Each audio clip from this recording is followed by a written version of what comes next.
Shalom. Perenungan firman Tuhan kita pada saat ini terambil di dalam kitab 1 Samuel pasal yang pertama sampai pasal yang ketiga. Namun saya akan mengambil satu bagian saja di dalam 1 Samuel pasal yang pertama ayat yang ke-12 sampai ayat yang ke-17. Bapak Ibu Saudaraku yang dikasihi oleh Tuhan Yesus Kristus, apa ukuran kesuksesan menurut saudara? Apa ukuran keberhasilan menurut saudara?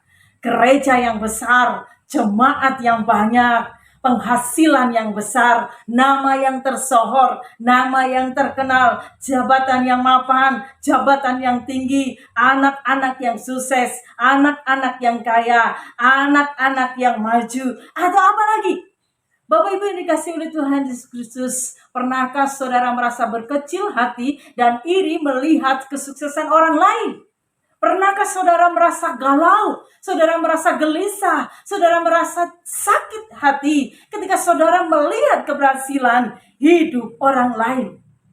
Bapak Ibu Saudaraku yang dikasihi oleh Tuhan Yesus Kristus, ketika saudara melirik dan mulai membandingkan kehidupan saudara dengan kehidupan orang lain, mungkin saudara akan mengatakan, kenapa hidupku tidak sesukses orang lain?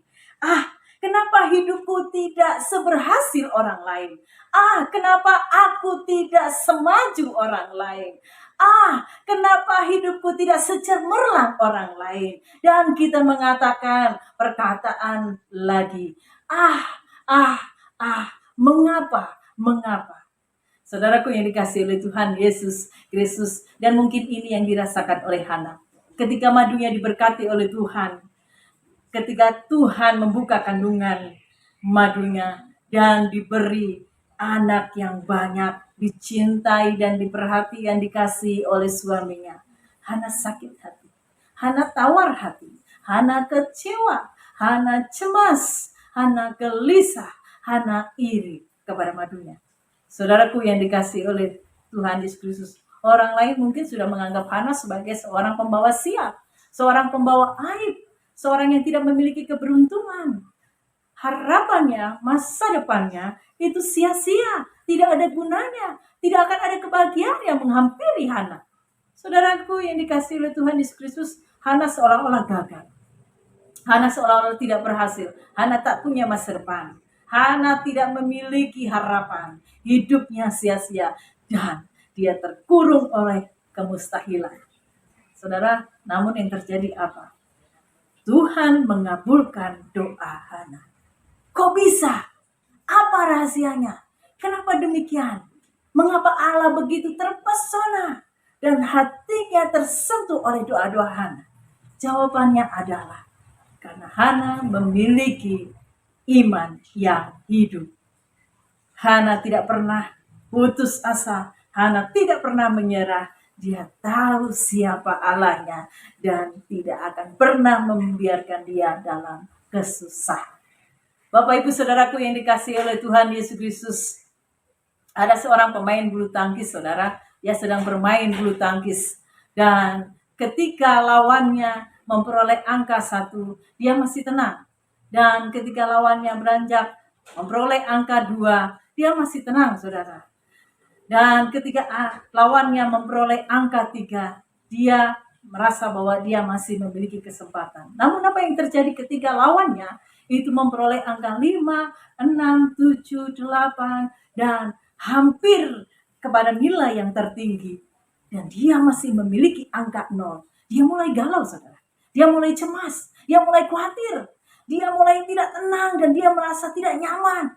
Apa yang terjadi? Dia mengumpulkan kekuatannya, dia mengerahkan seluruh kekuatannya, dia berjuang lagi, dia bekerja keras lagi, dia berkomitmen untuk menang, dia berkomitmen untuk mengalahkan musuhnya. Lalu yang terjadi adalah angka yang dia miliki mulai naik, dan akhirnya dia menang. Bapak Ibu Saudaraku yang dikasihi oleh Tuhan Yesus Kristus, demikian juga dengan Hana. Imannya tidak pernah mati, saudara. Imannya hidup. Dia tahu siapa Allahnya. Dia tahu dia memiliki Allah yang besar dan tidak mungkin meninggalkan dia. Saudara, dia tidak pernah menyerah. Dia tidak mau berputus asa. Dia tidak mau patah semangat. Dia mematahkan pikiran orang lain bahwa ini mustahil. Dia mematahkan pikiran orang lain bahwa ini tidak mungkin. Dia mematahkan pikiran orang lain bahwa dia tidak mungkin bahagia. Yang terjadi adalah dia bahagia. Tuhan menjawab doanya dan dia memperoleh apa yang dia inginkan. Saudaraku yang kasih dalam Tuhan Yesus, apa yang menjadi rahasia? Dia punya iman yang hidup. Dia percaya kepada Tuhan, dia berserah kepada Tuhan, dia setia, dan dia melakukan kehendak. Saudaraku, hamba-hamba Tuhan yang dikasih oleh Tuhan, jika pelayanan kita belum membuahkan hasil, jika pelayanan kita masih terlihat kecil, jika pelayanan kita masih jauh dari harapan, jika pelayanan kita seolah-olah masih terseok-seok, jika pelayanan kita seolah-olah kalah bersinar dengan pelayanan orang lain, ingat pelayanan kita adalah pelayanan Tuhan, miliknya Tuhan, kepunyaan Tuhan. Jangan jemu-jemu berdoa berserah kepada Tuhan. Niscaya Tuhan akan memberkati pelayanan kita. Jika kita setia dengan perkara-perkara yang kecil, Allah akan memberikan perkara-perkara besar buat saudara dan saya. Para jemaat dan umat yang dikasihi oleh Tuhan Yesus Kristus, mungkin usahamu saat ini tidak berhasil. Ekonomi sedang turun. Anak-anakmu tidak memenuhi harapanmu. Pasanganmu tidak memenuhi harapanmu. Keluargamu berantakan. Cita-citamu belum tercapai. Doa-doamu terhalang. Doa-doamu belum terjawab. Mimpi-mimpimu tertunda. Seolah-olah hidupmu gagal. Seolah-olah hidupmu tak berhasil. Seolah-olah hidupmu hanya sia-sia. Saudara berdoa kepada Tuhan. Saudara berserah kepada Tuhan. Hidupkan imanmu. Percaya bahwa Tuhan mendengar setiap doa-doamu. Dan Tuhan akan memberkati apa yang menjadi impianmu. Jangan mudah. Tuhan memberkati kita. Shalom.